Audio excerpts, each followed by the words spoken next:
요한복음 11장 45절에서 57절 말씀 한 절씩 교독할 때 제가 먼저 읽겠습니다. 마리아에게 와서 예수께서 하신 일을 본 많은 유대인이 그를 믿었으나 그 중에 어떤 자는 바리새인들에게로 가서 예수께서 하신 일을 알리니라. 이에 대제사장들과 바리새인들이 공회를 모으고 이르되 이 사람이 많은 표적을 행하니 우리가 어떻게 하겠느냐. 만일 그를 그대로 두면 모든 사람이 그를 믿을 것이요 그리고 로마인들이 와서 우리 땅과 민족을 빼앗아 가리라 하니 그 중에 한 사람 그 해의 대제사장인 가야바가 그들에게 말하되 너희가 아무것도 알지 못하는도다. 한 사람이 백성을 위하여 죽어서 온 민족이 망하지 않게 된 것이 너희에게 유익한 줄을 생각하지 아니하노라 하였으니 이 말은 스스로함이 아니요 그 해의 대제사장이므로 예수께서 그 민족을 위하시고 흩어진 하나님의 자녀를 모아 하나가 되게 하기 위하여 죽으실 것을 미리 말하노라.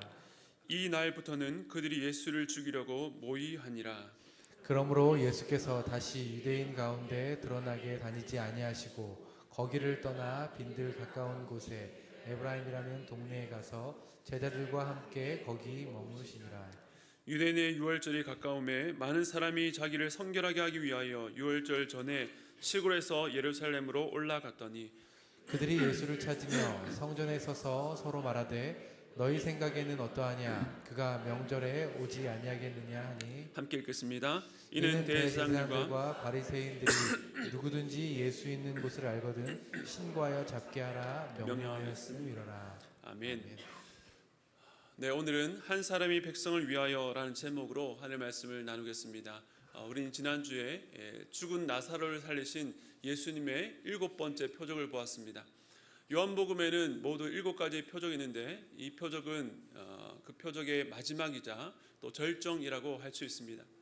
예수님께서 십자가를 지시는 이유, 또 이를 통해서 이루시려고 하는 이 하나님의 뜻에 대해서 지금까지는 여러 가지 표적과 또 말씀을 통해서 부분적이고 또 간접적으로 나타내셨다면 이 표적은 참 놀라운 장면 하나로 그것이 무엇인지를 선명하게 보여주었습니다.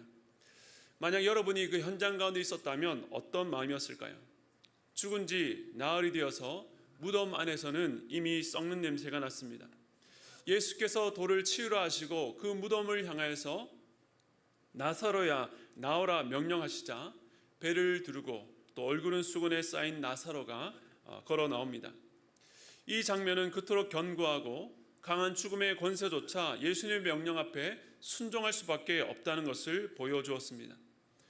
이를 본 사람들은 아마 기쁨과 감격보다는 너무나도 뜻밖의 일이라 그 앞에 경악하고 어안이 벙벙했을 것입니다. 아무도 본 적이 없고 그 무엇으로도 설명할 수 없는 사건 앞에 예수, 그는 도대체 누구신가? 이분은 대체 어떤 분이신가? 라고 질문할 수밖에 없었습니다. 요한복음 11장은 주께서 사랑하시는 나사로가 병들었다는 소식에서부터 시작해서 44절 다시 살아나는 장면까지 점점점 이 긴장감을 더해가다가 마지막 부분에 이 폭발하는 참 드라마틱하고 온도로 치면 아주 뜨겁다라고 할 수 있습니다. 그런데 오늘 본문은 아주 차갑다 못해 냉랭합니다. 어떻게 44절에서 나사로가 다시 살아난 그 뜨거운 장면에서 이렇게 한순간에 차갑게 식어버릴 수 있을까? 어떻게 그 놀라운 일을 겪고 이런 결과가 일어날 수 있을까라는 의문이 듭니다. 오늘 본문은 죽은 나사로가 살아난 일을 지켜본 자들의 대조적인 반응이 먼저 기록되어 있습니다.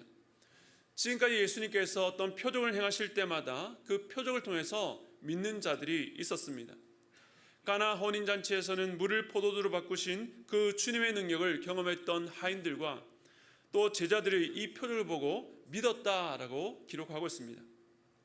왕의 신하가 집으로 가던 길에서 예수께서 말씀하신 바로 그때 아들이 살아난 것을 확인하자 그와 온 집이 믿었다라고 말씀합니다. 날 때부터 맹인이었던 자가 나중에 주여 내가 믿나이다 라고 하면서 예수님께 절했습니다. 그런데 이렇게 믿는 자들만 있었던 것은 아니었습니다. 5장 베데스다 못에서 38년 된 병자를 고치셨을 때에 유대인들은 왜 이런 일을 안식일에 행하느냐라고 하면서 논쟁이 일어났습니다. 오병이어로 5천 명 이상을 먹이셨을 때도 처음에는 호의를 갖고 예수님께 왔던 그 유대인들이 예수님 말씀을 듣고는 서로 수군거리다 이 말씀은 이해하기가 어렵다라고 말하고 심지어는 예수님의 제자들 중에서 많은 사람이 떠나고 다시는 그 예수님과 함께 하지 않았다라고 말하고 있습니다. 구장의 날 때부터 맹인된 자를 고쳤을 때도 유대인들은 역시 안식일에 눈먼 자를 고쳤다라고 반발하면서 사실관계조차 부인하려고 했습니다. 죽은 나사로를 살린 이때도 마찬가지입니다. 오늘 본문 45절과 46절을 보면 두 가지 상반된 반응이 나오는데 두 절에서 동일하게 반복되는 문구가 있습니다. 바로 예수께서 하신 일입니다. 45절에서는 많은 유대인이 예수께서 하신 일을 보고 믿었는데 46절에서는 그 중에 어떤 자가 바리새인들에게 가서 예수께서 하신 일을 알렸다라고 말씀합니다. 결코 좋은 뜻으로 알린 것이 아니었습니다. 10장 후반부에 보면 수전절에 유대인들이 예수를 돌로 치려 했고 잡으려 했습니다. 예수님께서 사역을 하면 할수록 유대인들의 적대감이 더 커졌습니다. 그런 자들에게 예수께서 하신 일을 알렸다는 것이 무엇을 의미합니까? 고발한 것입니다. 이 일이 47절부터 나오는 공회와 연결되고 그 공회의 결정으로 예수를 죽이자라고 합니다. 예수께서 하신 일이라고 하는 똑같은 표적을 보았는데 왜 이처럼 상반되는 반응을 보일까요? 우선 예수님께서 표적을 행하신 것은 기본적으로 사람들로 하여금 믿게 하기 위해서입니다. 죽은 나사로를 살리러 가실 때에도 너희로 하여금 믿게 하려 함이다라고 말씀하셨습니다. 무엇을 믿게 하려는 것입니까? 하나님께서 보내시겠다 약속하신 메시아 그리스도가 바로 자신인 것을 믿게 하기 위해서입니다. 즉 예수님의 표적은 구약 선지자들의 예언했던 말씀의 성취였습니다. 표적은 하나님의 약속의 성취이자 더 큰 약속을 위한 단서였습니다. 그러니까 그 표적을 보고 하나님께서 약속하신 메시아가 바로 이분이구나라는 것을 확인하고 믿게 하기 위해서였던 것입니다. 그런데 문제는 이렇게 행하시는 표적을 보고도 믿지 않는 자들이 많았다는 것입니다. 그럼에도 복음서에 보면 유대인들은 예수님께 올 때마다 계속해서 표적을 요구했습니다. 하늘로부터 오는 표적, 우리가 당신을 믿게 한 그 표적을 보이라 요구했습니다. 그런데 예수님은 이미 충분한 표적을 보이셨습니다. 문제는 그들에게 믿을 마음이 없었다는 것입니다. 속으로는 믿지 않을 결단을 하고 겉으로는 표적을 요구하는 것입니다. 그래서 예수님은 그들을 향해서 이 악하고 음란한 세대라고 꾸짖으면서 너희에게 보일 표적이 없다고 하셨습니다. 오늘 본문에서도 죽은 자가 살아난 그 표적을 보고도 바리새인들에게 가서 알리는 자들이 있었던 것입니다. 무엇을 말합니까? 표적의 한계입니다. 오늘날에도 많은 사람들이 표적을 요구합니다. 그런데 예수님께서 보여주는 표적이 아니라 자기가 보기를 바라는 표적, 자신의 욕망이 투영된 표적을 요구합니다. 그 표적만 보여주면 믿을 수 있다고, 아니 믿어주겠다라고 말합니다. 그러나 복음서를 통해서 우리에게 말해주는 것은 사람은 표적을 보았다고 믿을 수 있는 존재가 아니라는 것입니다. 왜 똑같은 것을 보고도 서로 다른 반응이 나오는지, 왜 분명한 것을 보고도 거절하는지 우리는 그 이유를 다 알 수 없습니다. 그것은 그 사람의 경험, 교육 수준, 그의 성품이나 그의 마음가짐 때문이 아닙니다. 우리로서는 이유를 알 수 없습니다. 그러나 이전에 예수님은 뭐라고 말씀하셨습니까? 요한복음 10장 26절 말씀 함께 읽겠습니다. 시작. 너희가 내 양이 아니므로. 이어서 요한복음 6장 37절 말씀 읽겠습니다. 시작. 아버지께서 내게 주시는 자는 다 내게로 올 것이요 내게 오는 자는 내가 결코 내쫓지 아니하리라. 아멘. 네, 여기 마이크가 좀 하울링이 나는데 좀 만져주시기 바랍니다. 표적 자체가 믿음을 만들어내는 것이 아니라 그 안에는 사람이 다 알 수 없고 이해할 수 없는 하나님께서 이끄시는 놀라운 은혜가 먼저 있기 때문에 믿게 되는 것입니다. 우리가 최근에 다락방을 통해서 작년에 제가 설교했던 요한복음 3장과 4장을 보고 있습니다. 사람은 거듭나야만 하나님의 나라를 볼 수 있습니다. 즉 성령의 역사가 없이는 믿음을 가질 수 없다는 것입니다. 우리 중에도 어떤 분은 불치병이 나으면서 또 어떤 분은 정말 말로 다 할 수 없는 고난에서 극적으로 회복되거나 어떤 특별한 인생의 경험을 통해서 예수를 믿게 된 분들도 있습니다. 그러나 그 치유나 어떤 극적인 사건 자체가 믿음을 일으킨 것이 아니라 그 일을 통해서 역사하시는 성령의 은혜로 인해서 믿음을 선물로 받게 된 것입니다. 또한 남들처럼 특별한 경험이 없다 할지라도 자연스럽게 믿어진 분들도 마찬가지입니다. 그가 가진 믿음 또한 동일한 성령의 역사요 은혜의 역사인 것입니다. 사람의 능력을 벗어난 성령의 역사가 이미 여러분 안에 일어났다는 것을 믿으시기 바랍니다. 그리고 여기 예배드리는 분들 중에서도 교회는 오래 다녔지만 아직 믿음이 없는 분들이 있을 수 있습니다. 나는 주님의 양이 아니라서 믿어지지 않는 건가? 하나님께서 나를 예수께로 이끌지 않아서 그런가라고 생각이 들 수 있습니다.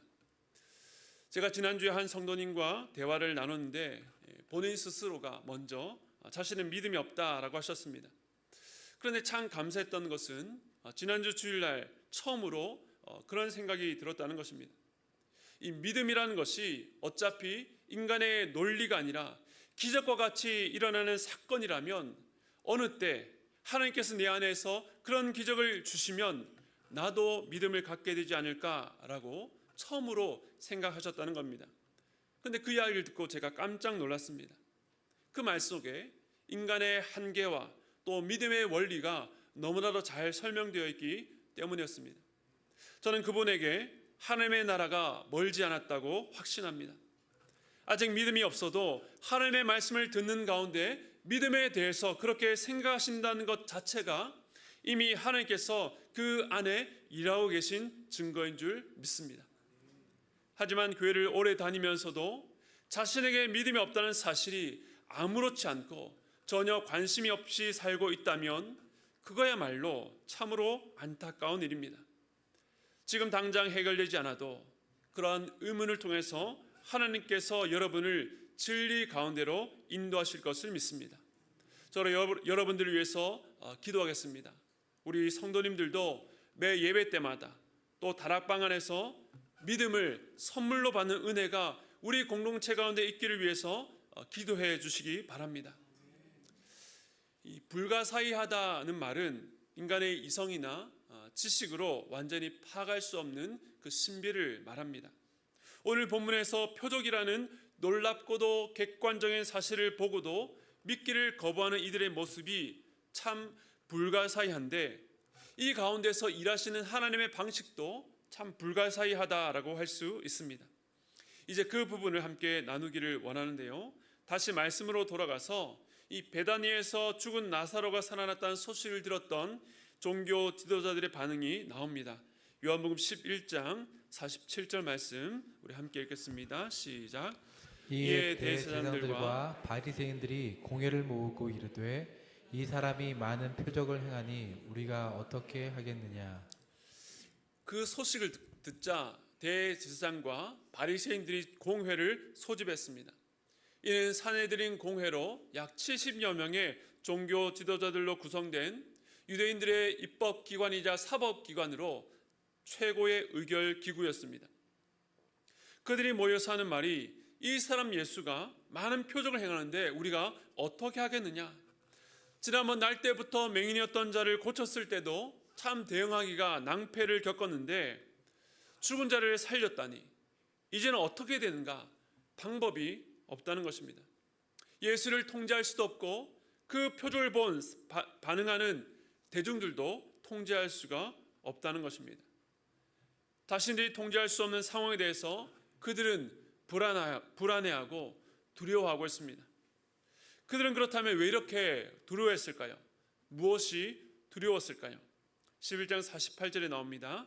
만일 그를 이대로 두면 모든 사람이 그를 믿을 것이요 그리고 로마인들도 와서 우리 땅과 민족을 빼앗아 가리라 하니. 그들의 두려움은 모든 사람이 예수를 믿는 것이었습니다. 하나님의 말씀을 맡은 자로 그 말씀이 가리키는 바가 갈릴리 나사렛 출신의 예수인지를 확인하고 정말 그렇다면 그 누구보다도 먼저 앞장서서 사람들에게 전했어야 되는데 모든 표적을 무시하고 오히려 사람들이 예수를 믿을까 봐 걱정하고 있습니다. 그동안 많은 표적을 보고도 예수를 배척했던 그들의 속마음이 드러납니다. 지금까지 그들이 내세웠던 신학적인 이유 때문이 아니었습니다. 당시 로마는 유대를 다스리고 있었지만 종교 문제에 대해서는 굉장히 관대한 정책을 폈습니다. 사내들인이 가졌던 그 권한을 보면 로마가 유대인의 문제를 스스로 처리할 수 있도록 허용했던 것을 알 수 있습니다. 물론 로마에서 파견된 총독도 있었지만 이마저도 유대인들의 요청에 따른 것이었습니다. 원래 헤롯 대왕 이후에 그의 아들이었던 아켈라오가 이 유대와 사마리아 지역을 다스리고 있었습니다. 그런데 그가 악정을 일삼자 유대인들이 황제에게 상소를 올렸고 결국 아우구스투스가 아켈라오를 폐위하고 총독을 파견하게 된 것입니다. 그러니까 유대의 종교 지도자들은 로마와 이 평화적인 관계 속에서 자기들의 탄탄했던 입지를 유지하기를 원했습니다. 그런데 모든 사람들이 예수를 믿어서 왕을 삼게 되면 혹시 로마가 이를 반역으로 보고 군대를 파견해서 이 땅과 민족들을 다 빼앗아 갈까 봐 두려웠던 것입니다. 결국 그들이 두려웠던 것은 어떤 진리의 문제나 하나님의 나라라고 하는 대의가 아니라 자신들의 기득권, 지극히 사적인 이익을 지키라는 것이 참 속물처럼 느껴집니다. 어떻게 지도자라는 사람이 그럴 수 있나 실망스럽습니다. 자신들의 기득권을 지킬 수만 있다면 뭐든지 할 수 있었습니다. 그러면서도 그 속물적인 본심은 들키고 싶지 않았기 때문에 명분이 필요했습니다. 그럴듯한 명분 뒤에 자신들의 본심을 숨기려고 한 것입니다. 그때 한 사람이 나섰습니다. 11장 49절. 그 중에 한 사람 그 해의 대제사장인 가야바가 그들에게 말하되 너희가 아무것도 알지 못하는도다. 여기 그 해의 대제사장 가야바라고 나오는데 이것이 매 해마다 제사장이 바뀌었다는 뜻이 아닙니다. 예수님께서 십자가를 지시는 바로 그 해에 대제사장직을 맡고 있었다는 것을 강조한 것입니다. 원래 대제사장은 율법에 따라서 레위 지파 아론의 자손으로 종신직이었습니다. 그러나 이스라엘이 혼란과 격동의 시기를 겪으면서 이것이 제대로 지켜지지 않았고 지금 이 당시는 로마 총독의 인준을 받아야 그 직을 유지할 수 있었기 때문에 정치력과 수완이 좋아했습니다. 그럼에도 그는 성전 전체를 관할하고 백성들에게 율법과 제사를 지도해야 될 책임 있는 대제사장이었습니다. 그가 어찌할 바를 모르는 사람들에게 예수를 죽여야 될 명분을 말합니다. 요한복음 11장 50절인데요. 우리 함께 읽겠습니다. 시작. 한 사람이 백성을 위하여 죽어서 온 민족이 망하지 않게 되는 것이 너희에게 유익한 줄을 생각하지 아니한도다 하였으니. 무슨 말입니까? 예수를 죽이지 않으면 온 민족이 망한다는 것입니다. 그들은 로마의 권세를 거스려서 자신의 기득권을 잃기보다는 표적을 무시하고서라도 예수를 죽이고 싶었습니다. 하지만 그들도 예수를 죽이는 데는 주저함이 있었습니다. 그에게 마땅히 죽어야 될 죄명을 찾지 못했기 때문이었습니다. 그런데 가야바의 말이 그를 죽이면 얻는 유익이 크다는 것입니다. 한 사람이 죽으면 많은 사람들이 살 수 있다는 것입니다. 온 민족이 망하지 않는다. 다수의 이익을 말하지만 실상은 자기들의 유익 때문이었습니다. 거기다가 남을 죽여서 내 유익을 얻겠다라고 하는 지극히 이기적인 의도입니다. 너무나도 뻔뻔하고 이기적이지만 뼈아픈 것은 이것이 사실 남 이야기가 아니라는 것입니다. 우리 안에도 그들처럼 욕심이 점점 죄로 장성해가는 모습이 있습니다. 사람들은 내 것을 뺏기거나 손해보는 것, 내가 불편해지는 것을 두려워합니다. 하지만 그 뻔한 속내를 들키기 싫어서 거기에 명분을 붙입니다. 이렇게 하는 것이 많은 이들에게 유익하다고 설득하지만 속마음은 자기 손 안에 있는 것을 놓지 못해서 그렇습니다. 그래서 희생할 대상을 찾습니다. 공회에서 결정한 이유가 그랬습니다. 그래서 53절에 보니까 이날부터 그들은 예수를 죽이려고 모의합니다. 어떻게 죽여야 될까? 머리를 맞댄 것입니다. 이런 말이 당시 최고 종교 지도자의 자리에 있었던 대제사장 가야바의 입에서 나왔다는 것이 참 안타깝습니다. 그런데 더 놀라운 것은 그 뒤에 있는 말씀입니다. 요한복음을 쓴 사도 요한이 이 가야바의 말을 성령의 감동하심으로 이렇게 해석합니다. 요한복음 11장 51절과 52절 말씀 우리 함께 읽겠습니다. 시작. 이 말은 스스로 함이 아니요 그 해의 대제사장이므로 예수께서 그 민족을 위하시고 또 그 민족만 위할 뿐 아니라 흩어진 하나님의 자녀를 모아 하나가 되게 하기 위하여 죽으실 것을 미리 말함이라. 아멘. 가야바의 말은 분명 그와 또 그가 함께 속해 있는 세력이 자기를 지키려고 하는 악한 욕심에서 나왔지만 이 말은 스스로 한 말이 아니라 장차 있을 일에 대해서 미리 말한 것이다 라고 말합니다. 미리 말했다. 이것은 곧 예언입니다. 하나님의 예언. 가야바의 입술을 통해서 하나님께서 장차 하실 일에 대해서 예고하셨다는 것입니다. 스스로 한 말이 아니라는 것은 가야바가 무언가에 홀린 상태로 자기 의사와 상관없이 말했다는 것은 아닙니다. 가야바는 분명 자신의 판단과 욕심에 따라서 악한 의도를 갖고 말했지만 하나님께서는 그런 가야바를 통해서 분명한 하나님의 뜻을 나타내셨습니다. 따라서 이 모든 일을 이끌어가는 것은 산헤드린 공회나 가야바가 아니라 결국 하나님께서 주도해 가시는 역사라는 것을 보여줍니다. 그렇다면 왜 하나님께서 굳이 이 예언을 가야바의 입을 통해서 알리셨을까요? 일종의 비틀기, 유머이자 조롱입니까? 그렇지 않습니다. 하나님은 음모를 꾸미거나 교묘하지 않습니다. 이것은 하나님의 놀라운 섭리였습니다. 하나님께서 모든 것을 계획하시고 정하신 대로 이끌어 가십니다. 마찬가지로 가야바의 입술을 통해서 이 놀라운 예언을 하신 것은 그가 바로 대제사장이었기 때문이었습니다.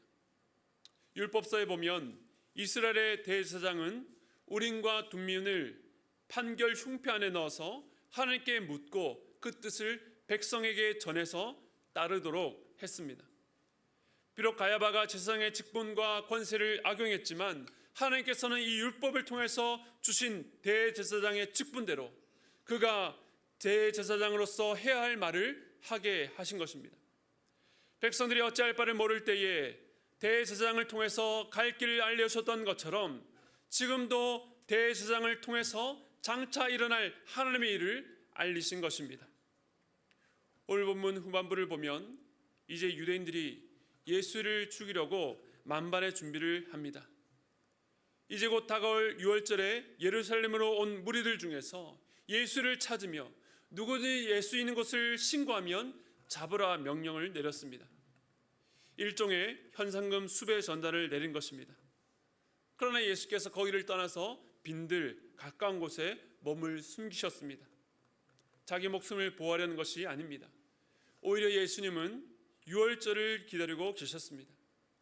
이스라엘 백성이 출애굽할 때에 유월절 어린 양을 죽여서 죽음으로 심판하시는 하나님께서 그들을 넘어가셨던 것처럼 이제 자신이 진정한 유월절 어린 양으로 죽기 위해서 그 때를 기다리신 것입니다.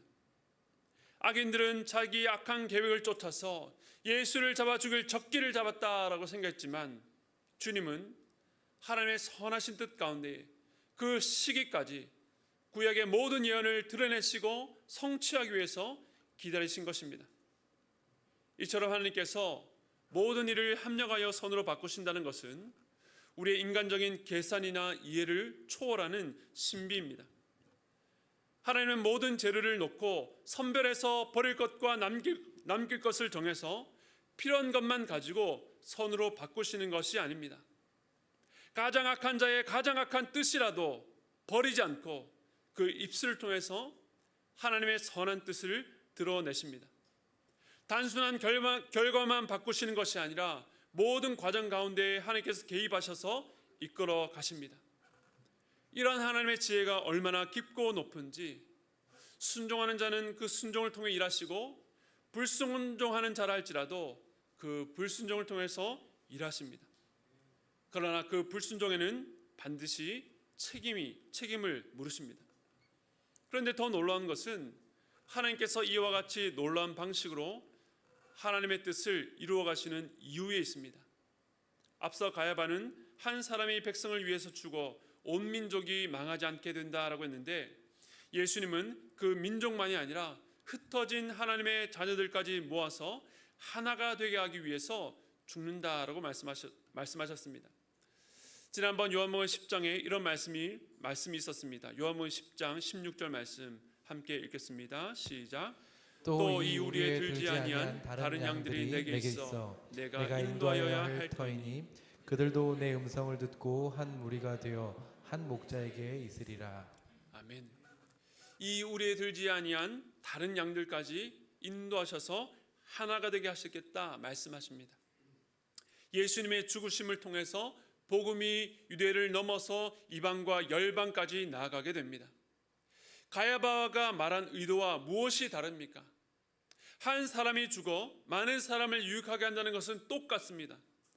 그러나 가야바는 그 일을 위해서 자신들이 아니라 예수를 죽이겠다는 것이고, 하나님은 그 일을 위해서 자신이 죽을 것이라고 말씀하셨습니다. 십자가는 겉으로 보면 예수가 어린 양처럼 아무 말 없이 끌려가서 억울한 죽임을 당한 것처럼 보이지만, 실제는 하나님께서 친히 자신의 독생자를 내어주셨고 아들이신 예수께서 순종하셔서 그 십자가에서 죽으신 것입니다. 무엇을 위해서입니까? 예수가 죽어 우리를 살리기 위해서입니다. 이것을 대속이라고 합니다. 우리가 마땅히 죽어야 될 자리에 예수께서 대신 죽으셔서 우리를 살리신 것, 우리를 죄에서 해방시켜 건져주셨습니다. 왜 하나님은 우리를 구원하시기 위해서 아들이 죽는 이 대속의 방식을 사용하셨을까요? 하나님의 지혜와 하나님의 사랑 때문입니다. 만약 그 방법 이외에 다른 것이 있었다면 그 방법을 사용하셨을 것입니다. 그러나 우리를 살리기 위해서는 그 방법 외에는 없었습니다. 사람을 살리기 위해 하나님이 죽는다는 것을 누가 생각할 수 있겠습니까? 하나님이 죽기 위해서 사람이 되셨다는 것을 누가 상상이나 했겠습니까? 그러나 하나님은 당신의 모든 지혜와 사랑으로 말씀이 육신이 되는 방식으로 이 땅에 오셨습니다. 이것은 사람들의 생각에서 하나님께 요청한 것이 아니었습니다. 사람들은 말합니다. 왜 우리를 구원하기 위해서 예수가 죽어야 되냐고. 이처럼 아무도 이해하지 못하고 사람들이 바라지도 요청하지도 않는 죽음으로 우리 주님은 죽으셨습니다. 왜냐하면 그 방법 이외에 우리를 살릴 길이 없었기 때문이었습니다. 오늘 가야바의 말을 통해서 이 하나님의 지혜와 사랑이 놀라운 방식으로 드러납니다. 다른 사람을 죽여 내 이익을 최대화하려는 종교 지도자들의 가장 위선적이고 이기적인 욕망이 투영된 곳이 십자가였습니다. 그러나 예수님은 스스로 그 십자가의 자리, 죽음의 자리로 가셔서 다른 이가 아닌 바로 자신이 죽어 모두를 살리시는 놀라운 하나님의 지혜와 사랑을 드러내셨습니다. 오늘도 동일하신 하나님의 지혜와 사랑으로 당신의 자녀된 백성들을 돌보시며 보호하고 계심을 믿으십니까? 그러나 우리가 늘 하는 말이 무엇입니까? 왜 나를 이렇게 돕지 않으시냐고, 왜 내가 이렇게 기도했는데 응답하지 않으시냐고, 왜 내 곁에 이렇게 악인을 그대로 놔두시냐고, 왜 나만 희생하고 나만 손해봐야 되냐고, 하나님이 어디 계시냐라고 말합니다. 그러나 오늘 말씀이 우리에게 보여주시는 것이 무엇입니까? 악인이 악한 꾀로 당신의 백성을 무너뜨리지 못할 뿐만 아니라 하나님의 뜻을 이루도록 일하시는 분이 하나님이라는 것입니다. 우리가 다 이해할 수도 헤아릴 수도 없는 놀라운 지혜와 무엇보다도 우리가 가장 악하고 약한 것까지 용납하시고 품어주시는 놀라운 사랑으로 저와 여러분을 붙들고 계십니다. 그 사랑 때문에 우리가 죽어야 될 자리에 주님이 대신 죽어주셨습니다. 이 대속의 은혜를 예수께서 이 땅에 오시기 전 700년 전에 이사야 선지자를 통해서 이렇게 알려주셨습니다. 이사야 53장 5절 말씀 우리 함께 읽겠습니다. 시작. 그가 찔림은 우리의 허물 때문이요 그가 상함은 우리의 죄악 때문이라. 그가 징계를 받음으로 우리는 평화를 누리고 그가 채찍에 맞음으로 우리는 나음을 받았도다. 아멘. 우리가 오늘 평화를 누리고 나음을 받은 것은 주께서 우리의 자리에 대신 서 주셨기 때문입니다. 이와 같은 놀라운 사랑으로 우리를 구원하셨다면 어찌 우리를 그냥 내버려 두시겠습니까? 예수님께서 가장 추악하고 더러운, 가장 무섭고 두려운 자리에 우리 대신 서 주셨다면 우리를 어찌 그 고난과 고통 가운데 홀로 내버려 두시겠습니까? 오늘 이 시간 이러한 놀라운 사랑, 그 대속의 은혜가 믿어지는 은혜가 있기를 바랍니다. 그 은혜가 믿어진다면, 그 사랑과 지혜가 믿어진다면 여러분을 불안케 하는 그 자리에서 하나님이 주시는 평안 안에 안심하십시오. 손해볼까 두려워하는 그 자리에서 그 손해를 감내하십시오. 하나님께서 결코 손해보지 않게 하실 것입니다. 오늘 대제사장과 그 무리들처럼 어떻게 하면 내 것을 지킬까 노심초사하며 명분을 내세워서 나를 보호하는 위선에서 벗어나 이제는 주님을 믿기 때문에 희생하고 손해보고 대신하는 자리로 나아가는 여러분 되시기를 바랍니다. 하나님께서 여러분을 보낸 곳에서 주님이 여러분에게 맡기신 자기 십자가를 지고 주님의 뒤를 따라 걸어가는 저와 여러분 되시기를 주님의 이름으로 축복합니다. 우리가 시간의 말씀을 기억하시면서 우리 그가 오신 이유 이 찬양 함께 하기를 원합니다.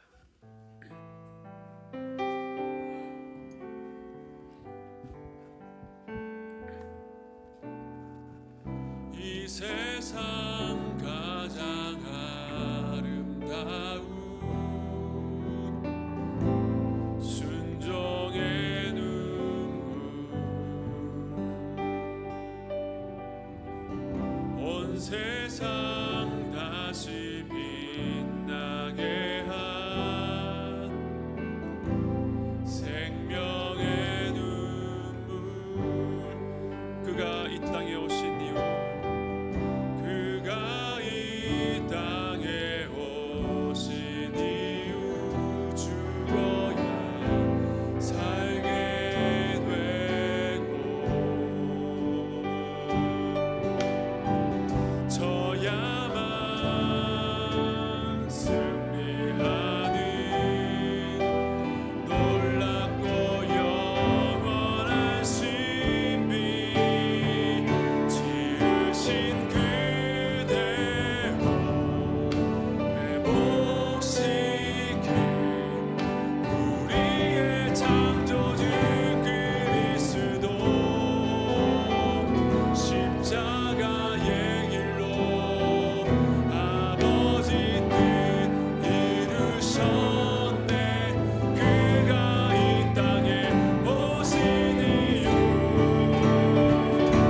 이제 우리에게 맡겨진 그 소망 그 사랑 그 생명 아름답고 눈부신 십자가의 길 우리가 이 땅에 살아가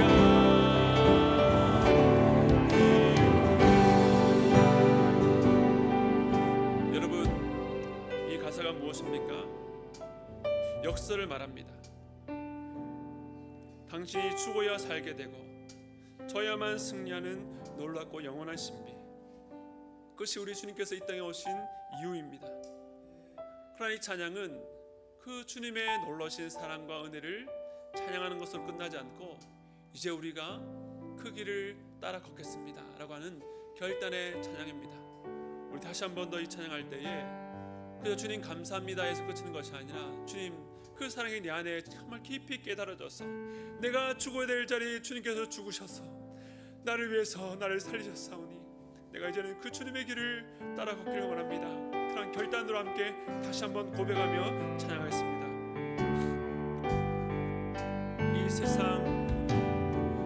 이 세상 가장 아름다운 순종의 눈물 온 세상 다시 빛나게 한 생명의 눈물 내 눈물 그가 이 땅에 오신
고백했습니다. 이제 우리에게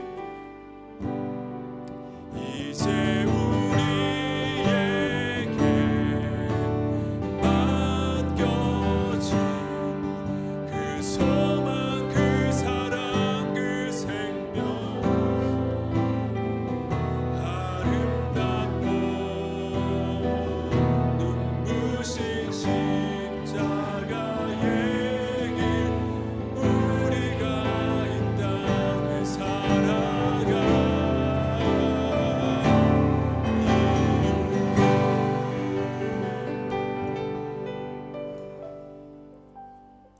오늘 주님께서 우리에게 물으십니다. 너 정말 그 사랑이 믿어지니? 네가 죽어야 될 그 끔찍한 자리 내가 그 자리에 섰다는 것이 정말로 믿어지니? 정말 그 은혜에 감격하고 있니? 그렇다면 너희에게 순종의 눈물이 있느냐? 너희에게 생명의 눈물이 있느냐? 한 영혼을 살리기 위한 그 생명의 눈물이 있느냐? 주님의 뜻을 따라가기 위한 그 순종의 눈물이 너희에게 있느냐? 우리 주님 물으십니다. 우리가 찬양은 아름답고 눈부신 십자가의 길이라고 했지만 그 십자가의 길은 참으로 험하고 가기 두려운 길입니다. 그러나 우리 주님께서 그 길을 걸으셨던 것들을 우리가 정말로 마음에 믿어지고 그 은혜의 크심, 그 은혜의 광대하심이 우리의 삶 가운데 다가온다면 우리는 그 길을 걸을 수 있습니다. 우리 안에게 성령으로 말미암아 그 성령을 의지하여 우리는 그 길을 걸을 수 있음을 믿으시기 바랍니다. 우리 시간 함께 기도할 때에 주여, 주님의 그 놀라신 은혜에 감사합니다. 내가 그 하나님의 은혜와 그 하나님의 사랑과 그 지혜를 내 생각 속에 가두고 그저 내가 좀 순종하면 하나님 내게 좋은 거 주시겠지, 내 이 어려운 형편을 그저 바꿔주시겠지 라고 생각했다면 오늘 그 생각을 내려놓고 하나님의 광대하심, 하나님의 불가사의하신 그 신비 가운데 내 삶에 있음을 믿고 내 삶을 온전히 주님께 맡겨드립니다. 나는 그 주님의 뒤를 따라 십자가의 길을 걷겠습니다. 생명의 눈물을 흘리겠습니다. 순종의 눈물로 따라가겠습니다. 하나님이여 내 안에 역사해 주셔서 그 길을 걸어갈 수 있도록 주여 붙잡아 주시고 우리가 걸어가는 그 길 뒤에 생명이 일어나는 놀라운 역사를 허락하여 주시옵소서. 우리 함께 기도하며 나갈 때에 우리 주여 한번 부르시고 기도하며 나가도록 하겠습니다. 함께 부르겠습니다. 주여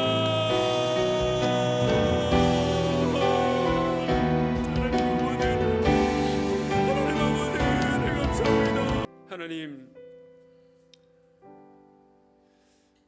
우리의 무지한 죄를 용서해 주시옵소서. 우리는 우리 한치 앞을 한참만 볼 수밖에 없어서 하나님이 내 안에 일하심을 오해하고 신뢰하지 않았음을 고백합니다. 하나님을 향해서 왜 이렇게 지혜가 없냐고, 하나님 왜 이렇게 사랑이 없냐고 항변했음을 고백합니다.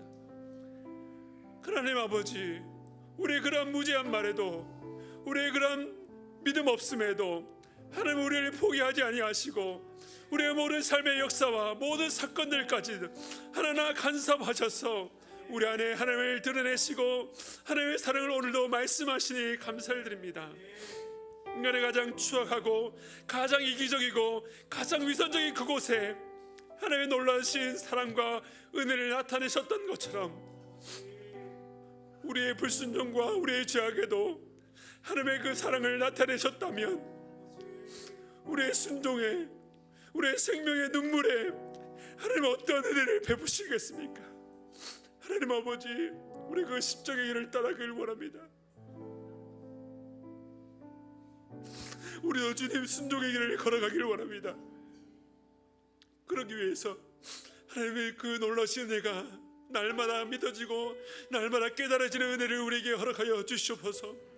주님, 이 시간에 함께 예배드리고 있지만 이 말씀이 의미한 바가 무엇인지 전혀 알아듣지 못하고 하나님의 사랑을 전혀 받아들이지 못하는 자 있습니까? 주님, 그 마음과 그 심령 가운데 주님 찾아가 주시고 그 마음을 두드려 주시고 하나님의 사랑이 어떠한가를 깨닫게 하여 주시옵소서. 성령께서 이 자리 가운데 그 가운데 강건적으로 임하여 주셔서 하나님의 사랑이 깨달은 은혜가 있기를 간절히 소원하오니 주님 역사하여 주시옵소서. 그래서 우리가 주일마다 모일 때마다 모든 사람들 안에 있는 동일한 성령으로 말미암아 우리가 한 공동체가 되어서 하나님을 찬양하며 주님을 영광스럽게 드리는 그 예배가 될 수 있도록 붙잡아 주시옵소서. 매 예배 때마다 생명이 살아나는 놀라운 역사를 허락하여 주시옵소서. 지금은 우리 주 예수 그리스도의 은혜의 한량없는 은혜와 하나님 아버지의 무한하신 사랑하심과 성령님의 감동 감화와 교통하심의 역사가 하나님의 사랑과 하나님의 지혜의 광대하심을 우리의 적은 머리와 적은 이성이지만 그 가슴으로, 그 마음으로, 그 지성으로 우리의 온 삶을 다해서 알아가기를 원한다고 고백하는 모든 자들과 이제는 그 사랑을 깨달아 십자가의 길로 나아가겠다고 다짐하고 돌아가는 모든 성도들의 머리 위에 지금부터 영원토록 함께 있기를 축원드리옵나이다.